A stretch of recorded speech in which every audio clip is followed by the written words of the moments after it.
ದ್ವಿತೀಯ PUC ವಿದ್ಯಾರ್ಥಿಗಳಿಗೆ ನಮಸ್ಕಾರ. ಈ ದಿನ ಕನ್ನಡದ ಪದ್ಯಭಾಗದಲ್ಲಿರ್ತಕ್ಕಂತಹ 10ನೆಯ ಪದ್ಯ ಒಂದು ಹೂ ಹೆಚ್ಚಿಗೆ ಇಡುತ್ತೀನಿ, ಲಲಿತಾ ಸಿದ್ದಬಸವಯ್ಯ ಅವರು ಬರೆದಿರ್ತಕ್ಕಂತಹ ಒಂದು ಪದ್ಯವನ್ನು ಚರ್ಚಿಸೋಣ. ಮೊದಲಿಗೆ ಕವಯತ್ರಿಯವರ ಪರಿಚಯ, ಸಾಹಿತ್ಯಿಕ ಮತ್ತು ವೈಯಕ್ತಿಕ ಪರಿಚಯವನ್ನು ನೋಡೋದಾದರೆ, ಶ್ರೀಮತಿ ಲಲಿತಾ ಸಿದ್ದಬಸವಯ್ಯ ಅವರು 27/2/1955 ಜನಿಸ್ತಾರೆ.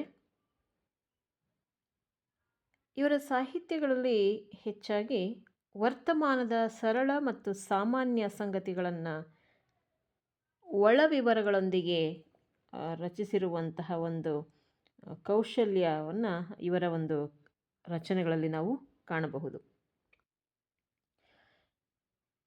ಇವರ ಜನನ ಸ್ಥಳ ತುಮಕೂರು ಜಿಲ್ಲೆಯ ಕೊರಟಗೆರೆ ಅಂತಕ್ಕಂಥದ್ದು. ಇವರ ತಂದೆಯವರು DS ಸಿದ್ದಲಿಂಗಯ್ಯ, ತಾಯಿ ಶ್ರೀಮತಿ R ಪುಟ್ಟಮ್ಮಣ್ಣಿ ಅನ್ನುವಂಥದ್ದು. ಕೊರಟಗೆರೆ ತುಮಕೂರುಗಳಲ್ಲಿ ಇವರ ವ್ಯಾಸಂಗ ಮುಗಿಸಿ BSc ಪದವೀಧರೆಯಾಗ್ತಾರೆ. 28 ವರ್ಷಗಳ ಕಾಲ ಸರ್ಕಾರಿ ಸೇವೆ ಸಲ್ಲಿಸಿ ಸ್ವಯಂ ನಿವೃತ್ತಿಯನ್ನು ಪಡೆದ ನಂತರ ಇವರು ಬರವಣಿಗೆಯಲ್ಲಿ ತಮ್ಮನ್ನು ತಾವು ಸಂಪೂರ್ಣವಾಗಿ ತೊಡಗಿಸ್ಕೊಂಡಿರ್ತಕ್ಕಂಥದ್ದನ್ನು ನಾವಿಲ್ಲಿ ನೋಡಬಹುದು. ರಚನೆಗಳು ಯಾವ್ಯಾವುದು ಅನ್ನುವಾಗ, ಮೊದಲ ಸಿರಿ, ಇಹದ ಸ್ವರ, ಕೆಬ್ಬೆನೆಲ, ದಾರಿನೆಂಟ ಮತ್ತು ಬಿಡಿ ಹರಳು ಅನ್ನುವಂತಹ ಕವಿತಾ ಸಂಕಲನಗಳನ್ನು, ಜೊತೆಗೆ ಆನೆಘಟ್ಟ ಅನ್ನುವಂತಹ ಕಥಾ ಸಂಕಲನವನ್ನು ಕೂಡ ರಚನೆ ಮಾಡಿದ್ದಾರೆ.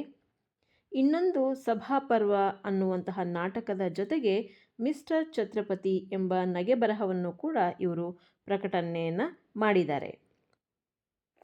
ಇವರಿಗೆ ಲಭಿಸಿರ್ತಕ್ಕಂತಹ ಇವರ ಸಾಹಿತ್ಯಕ್ಕೆ ದೊರೆತಿರ್ತಕ್ಕಂತಹ ಬಹುಮಾನಗಳು ಅಥವಾ ಪ್ರಶಸ್ತಿಗಳು ಯಾವುದು ಅನ್ನುವಾಗ, ಸಾಹಿತ್ಯ ಅಕಾಡೆಮಿ ಬಹುಮಾನ, BM ಶ್ರೀ ಕಾವ್ಯ ಪ್ರಶಸ್ತಿ, ಪೂತಿನ ಕಾವ್ಯ ಪ್ರಶಸ್ತಿ, ಕಾವ್ಯಾನಂದ ಪ್ರಶಸ್ತಿ ಮುಂತಾದ ಪುರಸ್ಕಾರಗಳು ಇವರ ಒಂದು ಸಾಹಿತ್ಯ ಸೇವೆಗಾಗಿ ಸಲ್ಲಿಕೆಯಾಗಿರ್ತಕ್ಕಂಥದ್ದು.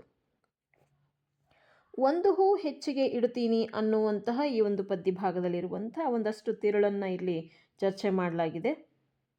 ವಿಚಾರ ಏನಪ್ಪ ಅಂತ ಹೇಳಿದ್ರೆ, ತನ್ನ ಜೀವನ ಸಂಗಾತಿಯಿಂದ ದೂರವಾಗಿರ್ತಕ್ಕಂತಹ ಮಗನ ಆಶ್ರಯದಲ್ಲಿರುವಂತಹ ಒಬ್ಬ ಹೆಣ್ಣು ಮಗಳು, ವಯಸ್ಸಾಗಿರುವಂತಹ ವೃದ್ಧೆ, ಮುದುಕಿಯ ಆ ಒಂದು ತಳಮಳವನ್ನು ಈ ಕವಿತೆ ಚಿತ್ರಿಸುತ್ತೆ.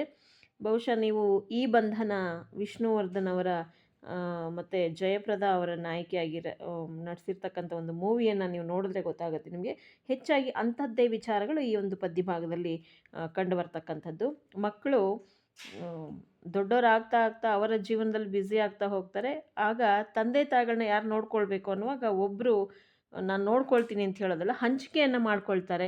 ಆ ಹಂಚಿಕೆಯನ್ನು ಮಾಡ್ಕೊಂಡಾಗ ಏನಾಗುತ್ತೆ ಅಂತ ಹೇಳಿದ್ರೆ, ತಂದೆ ತಾಯಿಗಳು ಮಕ್ಕಳಾಗುವವರೆಗೆ ಮಾತ್ರ ಗಂಡ ಹೆಂಡತಿ ಅವರ ದಾಂಪತ್ಯವೋ ಅಥವಾ ಇನ್ನೊಂದು ಸಂತೋಷದಿಂದ ಇರ್ತಾರೆ. ಮಕ್ಕಳಾದ ತಕ್ಷಣವೇ ತಮ್ಮ ಇಡೀ ಇಬ್ಬರ ಪ್ರೀತಿಯನ್ನು ಕೂಡ ಮಕ್ಕಳ ಲಾಲನೆ ಪಾಲನೆ, ಅವರ ಬೆಳೆಸುವಂತಹ ಜವಾಬ್ದಾರಿಯನ್ನು ನಿಭಾಯಿಸುವಂತಹ ಇದೆಲ್ಲವನ್ನು ಕೂಡ ಅವ್ರು ಮಾಡ್ತಾ ಮಾಡ್ತಾ ತಮ್ಮ ವೈಯಕ್ತಿಕವಾದಂತಹ ಸಂತೋಷಗಳನ್ನು ಬದಿಗಿಡ್ತಾರೆ. ಆದರೆ ಬೆಳೆದು ನಿಂತಹ ಮಕ್ಕಳು ತಂದೆ ತಾಯಿಗಳನ್ನು ಒಟ್ಟಾಗಿರೋದಕ್ಕೆ ಆ ವೃದ್ಧ ವಯಸ್ಸಿನಲ್ಲಾದರೂ ಕೂಡ ಜೊತೆಯಾಗಿ ತಮ್ಮ ಉಳಿದ ಬದುಕನ್ನು ಸಂತೋಷವಾಗಿ ಪ್ರೀತಿಯಿಂದ ಬದುಕೋದಕ್ಕೆ ಅವಕಾಶವನ್ನು ಮಾಡಿ ಕೊಡೋದಿಲ್ಲ. ಅಂತಹ ಒಂದು ಮನಸ್ಸಿಗೆ ನಾಟುವಂತಹ ವಿಚಾರಗಳನ್ನು ಈ ಒಂದು ಕವಿತೆ ನಮಗೆ ತಿಳಿಸುವ ಪ್ರಯತ್ನವನ್ನು ಮಾಡುತ್ತೆ ಅನ್ನುವಂಥದ್ದು. ಮತ್ತೊಬ್ಬ ಮಗನ ಬಳಿ ಇರುವಂತಹ ಮುದುಕ, ಅವನ ಬಗೆಗೆ ಅವಳಲ್ಲಿ ಕಳವಳ, ಚಿಂತೆಗಳು ತುಂಬಿರುವಂಥದ್ದು. ಆಕೆ ಹೇಗೆ ಸಂಪರ್ಕವನ್ನು ಮಾಡೋದಕ್ಕೆ ಪ್ರಯತ್ನ ಪಡ್ತಾಳೆ. ತುಂಬ ದೂರ ಇರ್ತಾರೆ ಮಕ್ಕಳು. ಅಪ್ಪ ಒಬ್ಬ ಮಗನ ಹತ್ತಿರ, ತಾಯಿ ಒಬ್ಬ ಮಗನ ಹತ್ತಿರ ಇರುವಾಗ ಈ ಗಂಡ ಹೆಂಡತಿ ವೃದ್ಧಾಪ್ಯದಲ್ಲಿ ಪಾಪ ಹೇಗೆ ಅಂದರೆ ಇಡೀ ಜೀವನವನ್ನು ಅವರು ಪ್ರೀತಿಯನ್ನು ಹಂಚಿಕೊಳ್ತಾರೋ ಇಲ್ವಾದರೆ ಮನೆಯ ಎಲ್ಲ ಜವಾಬ್ದಾರಿಗಳನ್ನು ಹಂಚಿಕೊಂಡಂತಹ ಸಂದರ್ಭದಲ್ಲಿ ಪರಸ್ಪರ ವ್ಯಕ್ತಿತ್ವಗಳನ್ನು ತುಂಬ ಅರ್ಥ ಮಾಡ್ಕೊಂಡಿರ್ತಾರೆ. ಈಗ ಸಂತೋಷವಾಗಿರುವಂಥ ಸಂದರ್ಭದಲ್ಲಿ ಅಗಲಿಸುವಂಥದ್ದು ಇದೆಯಲ್ಲ, ಆ ಅಗಲಿಸಿದಾಗ ತನ್ನ ಗಂಡನ ಬಗ್ಗೆ ಇರುವಂತಹ ಚಿಂತೆ ಆ ಕಡೆಗೆ ತನ್ನ ಹೆಂಡತಿಯ ಬಗೆಗೆ ಇರುವಂತಹ ಗಂಡನ ಚಿಂತೆ ಇವೆಲ್ಲವನ್ನು ಕೂಡ ಅತ್ಯಂತ ಮನೋಜ್ಞವಾಗಿ ಈ ಒಂದು ಕವಿತೆ ಕಟ್ಟಿಕೊಡುವ ಪ್ರಯತ್ನವನ್ನು ಮಾಡ್ತಾ ಇದೆ. ಹೇಗೆ ಎಲ್ಲ ಒದ್ದಾಡ್ತಾರೆ ಮಾತನಾಡೋದಕ್ಕೆ, ಪರಸ್ಪರ ಸಮಯವನ್ನು ಕಳಿಬೇಕು ಗಂಡನೊಟ್ಟಿಗೆ ಅಂತ ಹೆಂಡತಿ ಆಗಿರ್ಬೋದು, ಹೆಂಡತಿಯೊಟ್ಟಿಗೆ ಮಾತಾಡಬೇಕು ಅಂಥೇಳಿ ಹಂಬಲಿಸುವಂತಹ ಆ ವೃದ್ಧ ಗಂಡನಾಗಿರ್ಬೋದು, ಆ ಒಂದು ಚಿತ್ರಣ ಈ ಒಂದು ಪದ್ಯದಲ್ಲಿ ನಮಗೆ ಕಂಡುಬರುತ್ತೆ. ದೂರವಾಣಿಯ ಮೂಲಕ ಪರಸ್ಪರರ ದನಿ ಕೇಳಲು ಚಟಪಡಿಸುವಂತಹ ಈ ಹಿರಿಯ ಜೀವಗಳು ಇಂದಿನ ಕೃತಕ ಸಂಬಂಧಗಳನ್ನು ಕುಟುಕುವ ರೀತಿಯಲ್ಲಿ ಇದೆ ಅನ್ನುವಂಥದ್ದು. ವೃದ್ಧರನ್ನು ಗೌರವಿಸುವ, ಪ್ರೀತಿಸುವ, ಆದರಗಳಿಂದ ಕಾಣುವಂತಹ ಮನೋಭಾವ ಕರ್ತವ್ಯಕ್ಕಷ್ಟೇ ಸೀಮಿತ ಅನ್ನುವ ರೀತಿಯಲ್ಲಿ ಇವತ್ತು ಮಕ್ಕಳು ನಡ್ಕೊಳ್ತಾ ಇದ್ದಾರೆ. ಅದು ನಿಜವಾಗ್ಲೂ ಕೂಡ ದುರಂತ. ಹಾಗಾಗಬಾರ್ದು. ಏಕೆಂದರೆ 10 ಮಕ್ಕಳನ್ನು ಒಬ್ಬ ತಂದೆ ತಾಯಿ ನಿಭಾಯಿಸ್ತಾರೆ, ಪ್ರೀತಿಸ್ತಾರೆ, ಬೆಳೆಸ್ತಾರೆ. ಆದರೆ 10 ಮಕ್ಕಳು ಸೇರಿ ಒಬ್ಬ ತಂದೆ ತಾಯಿಯನ್ನು ಇವತ್ತು ಸೇವೆಯನ್ನು ಮಾಡಲಿಕ್ಕೆ, ಅವ್ರನ್ನ ಉಳಿಸ್ಕೊಳ್ಳೋದಕ್ಕೆ, ಪ್ರೀತಿ ಮಾಡೋದಕ್ಕೆ ಅವಕಾಶಗಳಿಲ್ಲ ಅವರಿಗೆ ಅಂತ ಹೇಳಿದ್ರೆ ದುರದೃಷ್ಟಕರ ಇದು ಅಂತ ಹೇಳ್ಬೋದು. ಏಕೆ ಅಂತ ಹೇಳಿದ್ರೆ ತಂದೆ ತಾಯಿಗಳು ಸ್ವಾರ್ಥಕ್ಕೆ ಬಿದ್ದು ಅವ್ರ ಬದುಕನ್ನು ನೋಡ್ಕೊಳ್ಳೋದಾದರೆ ಮಕ್ಕಳನ್ನ ಬೆಳೆಸೋದಕ್ಕೆ ಸಾಧ್ಯನೇ ಇಲ್ಲ. ಆದರೆ ಮಕ್ಕಳು ಅದನ್ನು ಯೋಚನೆ ಮಾಡೋದೇ ಇಲ್ಲ. ತಾವು ಬೆಳೆದ್ವಿ, ತಮ್ಮ ರೆಕ್ಕೆ ಬುಕ್ಕ ಬಲ್ತಿದ್ದಾವೆ, ನಮ್ಮದೇ ಆದಂಥ ಬದುಕನ್ನು ಕಟ್ಕೊಳ್ತೀವಿ. ಇಲ್ಲ, ಆ ರೆಕ್ಕೆಗಳು ಬಲಿಯೋದಕ್ಕೆ ಮೂಲ ಆ ಒಂದು ಶಕ್ತಿಯೇ, ಪ್ರೇರಣೆಯೇ ತಂದೆ ತಾಯಿಗಳು. ಅದನ್ನು ಅರ್ಥ ಮಾಡ್ಕೊಳ್ಳದೆ ಇವತ್ತಿನ ಕಾಲದಲ್ಲಿ ಮಕ್ಕಳು ಏನು ಮಾಡ್ತಾ ಇದ್ದಾರೆ, ವೃದ್ಧಾಶ್ರಮಗಳನ್ನು ಹೆಚ್ಚು ಮಾಡ್ತಾ ಇದ್ದಾರೆ. ಅಥವಾ ಇರುವಂತಹ ತಂದೆ ತಾಯಿಗಳನ್ನು ಇರುವಂದಷ್ಟು ಕಾಲಾವಧಿಯಲ್ಲಾದರೂ ಸುಖವಾಗಿರಲಿ ಅಂತಿಲ್ಲ, ಅವ್ರನ್ನ ದೂರ ಮಾಡಿ, ಹೌದು ನಮ್ಮ ತಂದೆ ತಾಯಿ ಅಲ್ವ, ನಾವು ಅವ್ರನ್ನ ಉಳಿಸ್ಕೋತೀವಿ ಅಂತ ಕರ್ತವ್ಯದ ರೂಪದಲ್ಲಿ ಅವ್ರನ್ನ ನಾಟಕೀಯದ ಒಂದು ಪ್ರೀತಿಯನ್ನು ತೋರಿಸುವಂತಹ ಕೆಲಸಗಳು ಇವತ್ತು ನಡೀತಾ ಇದೆ ಅನ್ನುವಂಥದ್ದು. ಈ ಕವಿತೆಯಲ್ಲಿ ಅತ್ಯಂತ ಹೃದಯವಾಗಿ ಮೂಡಿ ಬಂದಿರುವಂಥದ್ದನ್ನು ನಾವಿಲ್ಲಿ ನೋಡಬಹುದು. ಜೊತೆಗೆ ಈ ಕವಿತೆಯ ಒಂದು ವಿಶೇಷ ಏನಪ್ಪ ಅಂತ ಹೇಳಿದ್ರೆ ಗದ್ಯಗಂಧಿ ಶೈಲಿಯಲ್ಲಿ ಇದು ನಮಗೆ ಗಮನವನ್ನು ಸೆಳೆಯುತ್ತೆ. ಆಶಯ ಭಾವ ಏನು ಹೇಳುತ್ತೆ ನಮಗೆ ಈ ಒಂದು ಪದ್ಯದಲ್ಲಿ ಅಂತ ಹೇಳಿದ್ರೆ, ವಯೋವೃದ್ಧ ತಂದೆ ತಾಯಿಯರನ್ನು ಜವಾಬ್ದಾರಿಯ ನಿಭಾವಣೆಯ ನೆಪದಲ್ಲಿ ಹಂಚಿಕೊಂಡು ಹಿರಿಯ ಜೀವಗಳ ತಲ್ಲಣಗಳನ್ನು ಆಲಕ್ಷಿಸುವಷ್ಟು ವ್ಯಾವಹಾರಿಕವಾಗಿ ಇವತ್ತಿನ ಕರುಳಬಳ್ಳಿಯ ಸಂಬಂಧಗಳು ಕಾಣಿಸ್ಕೊಳ್ತಾ ಇದೆ. ಮಮತೆಯಿಂದ ಸಾಕಿ ಬೆಳೆಸಿದ ಹೆತ್ತ ತಂದೆ ತಾಯಿಗಳನ್ನು ತಾತ್ಸಾರದಿಂದ ಕಾಣುವಂತಹ ಮನೋಭಾವ ಇವತ್ತು ಎಲ್ಲೆಡೆಯಲ್ಲೂ ಕೂಡ ಸರ್ವೇ ಸಾಮಾನ್ಯವಾಗಿದೆ. ಅವರು ನಿರುಪಯುಕ್ತ ಜೀವಿಗಳು ಅನ್ನುವ ರೀತಿಯಲ್ಲಿ ಇವತ್ತು ಅವ್ರನ್ನ ನೋಡ್ಕೊಳ್ಳುವಂಥ ಪರಿಸ್ಥಿತಿಗೆ ಬಂದು ನಿಂತಿದೆ ಇವತ್ತಿನ ಸಮಾಜ ಅನ್ನುವಂಥದ್ದು. ಓಡ್ತಾ ಇದೆ, ಒಟ್ಟು ಎಲ್ಲಿ ಓಡ್ತಾ ಇದ್ದೀವಿ, ಯಾತಕ್ಕೆ ಓಡ್ತಾ ಇದ್ದೀವಿ ಅನ್ನುವಂಥ ಕಲ್ಪನೆ ಕೂಡ ಇಲ್ಲ ಅವರಿಗೆ. ಹಾಗಾಗಿ ಏನು ಕೆಲಸಕ್ಕೆ ಬಾರ್ದವರು, ವಯಸ್ಸಾಗಿರೋರು ಮನೇಲಿದ್ದಾರೆ, ಕೆಲಸಕ್ಕೆ ಬಾರ್ದವ್ರು ಅನ್ನುವ ರೀತಿಯಲ್ಲಿ ಅವರನ್ನು ನೋಡಿಕೊಳ್ಳುವಂಥ ಸ್ಥಿತಿಗೆ ಇವತ್ತು ಬಂದು ನಿಂತಿದ್ದಾರೆ ಮಕ್ಕಳು. ಆದರೆ ಆ ಬೇರ್ಪಡಿಸಿದ ನಂತರ ಆ ಪಾಪ ಆ ಜೀವಿಗಳು ಹೆಂಗೆ ಒದ್ದಾಡುತ್ತೆ ಒಬ್ಬರಿಗೋಸ್ಕರ ಒಬ್ಬರು ಅನ್ನುವಂಥದ್ದನ್ನು ಹೇಳುವುದೇ ಈ ಒಂದು ಪದ್ಯ. ಬೇರ್ಪಟ್ಟಿರ್ತಕ್ಕಂಥ ಕಾರಣಕ್ಕೆ ಪರಸ್ಪರ ತಳಮಳ ವ್ಯಕ್ತಪಡಿಸುವಂತಹ ಹಿರಿಯ ಜೀವಗಳ ಅವುಗಳ ತುಯ್ದಾಟ, ಹಂಬಲ ಇದೆಯಲ್ಲ, ಹಂಬಲವನ್ನು ಹೇಳ್ತಾ ಇದೆ ಈ ಒಂದು ಕವಿತೆ. ಚಿತ್ರಿಸಿರ್ತಕ್ಕಂತಹ ಪ್ರಸ್ತುತ ಕವಿತೆ ನಾವು ಕಳೆದುಕೊಳ್ಳುತ್ತಿರುವ ಮಾನವೀಯ ಮೌಲ್ಯಗಳಿಗೆ ಕನ್ನಡಿ ಹಿಡಿಯುವಂತಿದೆ. ಗದ್ಯಗಂಧಿಯಾಗಿ ನಿರೂಪಣೆಯುಳ್ಳಂತಹ ಈ ಒಂದು ಕವಿತೆ ವರ್ತಮಾನದ ಚಲನೆಯ ದಿಕ್ಕನ್ನು ಸಶಕ್ತವಾಗಿ ಬಿಂಬಿಸುವ ಕೆಲಸವನ್ನು ಮಾಡಿದೆ. ಬಹುಶಃ ಇದು ಹೆಚ್ಚಂದರೆ ಹಳ್ಳಿಗಳಲ್ಲಿ ಬಿಟ್ಟುಬಿಡ್ತಾರೆ ಇವತ್ತಿನ ಕಾಲಘಟ್ಟದಲ್ಲಿ, ಅಥವಾ ತಂದೆ ತಾಯಿಗಳನ್ನ ಈ ಪದ್ಯದಲ್ಲಿ ಹೇಳಿರೋ ಹಾಗೆ ಅಪ್ಪ ಒಬ್ಬರ ಮನೆಯಲ್ಲಿ, ಅಮ್ಮ ಒಬ್ಬರ ಮನೆಯಲ್ಲಿ. ಅಂದರೆ ಕರ್ತವ್ಯ, ಹೌದು ನೀವು ಏನೋ ಮಾಡಿದ್ದೀರಿ, ನಮ್ಮನ್ನು ಸಾಕಿದ್ದೀರಿ, ನಾವು ನಿಮಗೆ ಅನ್ನ ಹಾಕ್ಕೊಂಡು ಇರ್ತೀವಿ, ಊಟಕ್ಕೇನು ಮೋಸ ಮಾಡೋದಿಲ್ಲ ಅಂತ. ಇಷ್ಟಾದರೂ ಪುಣ್ಯ ಏನು, ಯಾಕೆಂದರೆ ವೃದ್ಧಾಶ್ರಮಗಳು ಎಲ್ಲದರಲ್ಲಿ ತಲೆ ಎತ್ತಿ ನಿಂತುಬಿಟ್ಟಿದೆ ಇವತ್ತಿನ ಕಾಲಘಟ್ಟದಲ್ಲಿ. ವಿದೇಶಕ್ಕೋ ಇನ್ನೆಲ್ಲೋ ಹೋಗಿ ಮತ್ತೆಲ್ಲೋ ಹೋಗಿ ಜೀವನ ಕಟ್ಕೊಳ್ತಾರೆ. ಆದರೆ ತಂದೆ ತಾಯಿಗಳನ್ನು ಕೊನೆ ಕಾಲದಲ್ಲಿ ನೋಡೋದಕ್ಕೂ ಕೂಡ ಬರದೇ ಇರುವಂಥ ಪರಿಸ್ಥಿತಿಗಳು ಇವತ್ತಿದೆ. ಆದರೆ ಇವೆಲ್ಲವೂ ಕೂಡ ತುಂಬ ತಪ್ಪು ಅನ್ನುವಂಥದ್ದನ್ನು ಇಲ್ಲಿ ಹೇಳ್ತಾ ಇದ್ದಾರೆ. ಹಾಗಾಗಿ ಈ ಒಂದು ಪದ್ಯ ಮಾನವೀಯ ಮೌಲ್ಯಗಳನ್ನು ಇಟ್ಕೊಂಡು ಮಕ್ಕಳು ಕರ್ತವ್ಯದ ಜೊತೆಗೆ ಮಮತೆಯಿಂದ ನೋಡ್ಕೋಬೇಕು ಹಿರಿಯರಾದವ್ರನ್ನ ಅಂತ ಹೇಳಿ. ಯಾಕೆ ಅಂತ ಹೇಳಿದ್ರೆ ಮಕ್ಕಳ ಲಾಲನೆ ಪಾಲನೆಯನ್ನು ಅವರು ಕರ್ತವ್ಯ ಅಂತ ಮಾಡಿರೋದಿಲ್ಲ ತಂದೆ ತಾಯಿಗಳು, ಪ್ರೀತಿಯಿಂದ ಮಮತೆಯಿಂದ ಬೆಳೆಸಿರ್ತಾರೆ. ಹಾಗಾಗಿ ಅವರು ವಯಸ್ಸಾಗ್ತಾ ಅವರು ಮತ್ತೆ ವಾಪಸ್ಸು ಮಗುವಿನ ರೀತಿಯಲ್ಲೇ ಒಂದು ಮುಗ್ಧತೆಯನ್ನು ಬೆಳೆಸ್ಕೊಂಡ್ಬಿಡ್ತಾರೆ.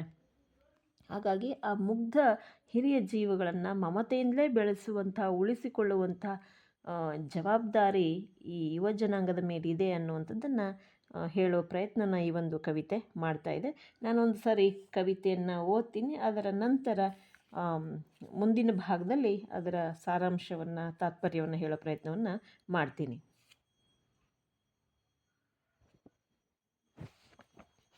ಮುದುಕಿಗೆ ಭಯ, ಫೋನು ಝಣಗುಡುತ್ತಿದೆ, ಎಡಬಿಡದೆ ಎತ್ತಿಕೊಳ್ಳಲು ಬೇಡವೋ ಏನೆನ್ನುವಳು ಸೊಸೆ, ಜೊತೆಗೆ ಮಗ ಗದರಬಹುದು. ಎಷ್ಟು ಸಲವಮ್ಮ ಹೇಳುವುದು ನಿನಗೆ? ಫೋನು ಮನೆಯವರೆಗೂ ಬರುತ್ತಾಳೆ, ನಿಂತು ನೋಡುತ್ತಾಳೆ, ಒಂದು ಸಲ ಕಿಚನ್ನಿನ ಕಡೆಗೆ, ಇನ್ನೊಂದು ಸಲ ಸ್ಟಡಿ ರೂಮಿನೆಡೆಗೆ. ನಿಂತು ಬಿಡುತ್ತೇನೋ, ಇದು ಯಾರಾದರೂ ಬರಬಾರದೆ ಬೇಗ? ಆ ಕಡೆಗೆ ಮುದುಕನಿರಬಹುದು, ಎಳೆಯುತ್ತಿದೆ ಅವಳ ಜೀವ.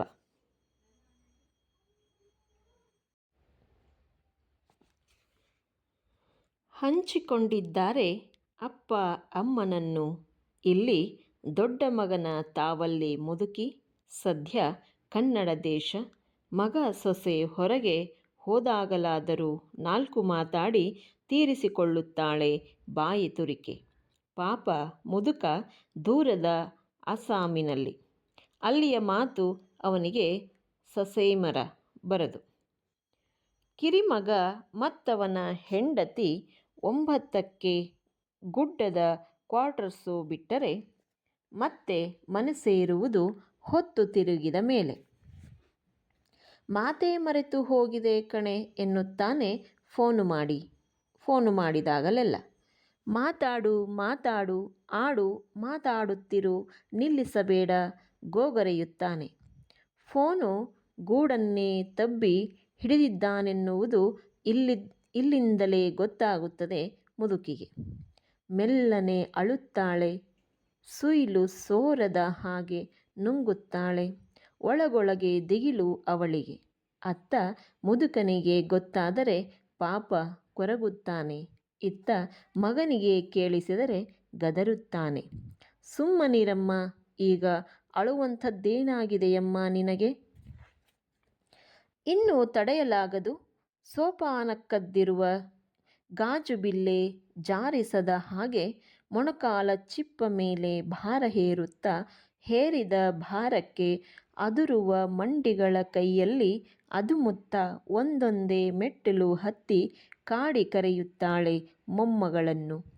ಜಾಣೆ ಮೊಮ್ಮಗಳು ಮೂಜಗವನ್ನೇ ಆವಾಹಿಸಿ ಕುಂತಿದ್ದಾಳೆ ಸ್ವಂತ ಕಂಪ್ಯೂಟರಿನ ಮೇಲೆ.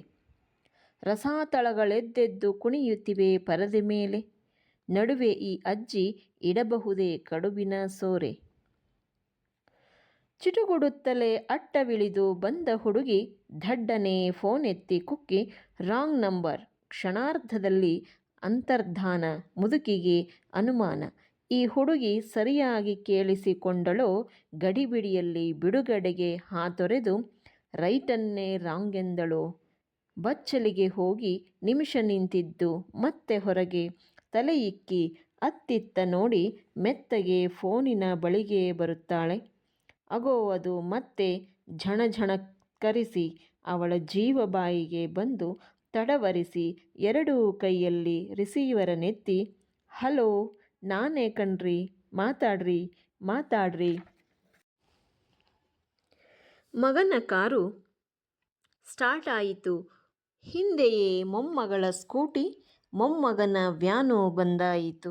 ಸೊಸೆಯೊಬ್ಬಳಿಗೆ ಈ ಹೊತ್ತು ದೇವರೇ ಹೊರಗಿನ ಕೆಲಸ ಸಮ್ಮಿಲಿಸಲಿ, ಅಷ್ಟು ಮಾಡಪ್ಪ ನನ್ನಪ್ಪ, ಗುಟ್ಟೆ ಮಲ್ಲಪ್ಪ, ಒಂದು ಹೂ ಹೆಚ್ಚಿಗೆ ಇಡುತ್ತೀನಿ ನಿನ್ನ ಗಟ್ಟಿಪಾದಕ್ಕೆ. ಇವರೆಲ್ಲ ಹೊರಟರೆ ಆಚೆಗೆ ಒಂದಿಷ್ಟು ಹೊತ್ತು ನಿರಾಳ ಮಾತಾಡುತ್ತೇನೆ ನನ್ನ ಮುದುಕನ ಕೂಡೆ. ಒಳಗೊಳಗೆ ಪ್ರಾರ್ಥಿಸುತ್ತಿದೆ ಮುದುಕಿ, ಈಗಾಗಲೇ ಬಂದು ಬಿದ್ದಿರುವ ಅಗಣಿತ ಮೊರೆಗಳ ಒಟ್ಟಲಿಗೆ ಈಗ ಇನ್ನೊಂದು ಸೇರ್ಪಡೆ ಆ ಲೀಲಾಮಾತ್ರನಿಗೆ.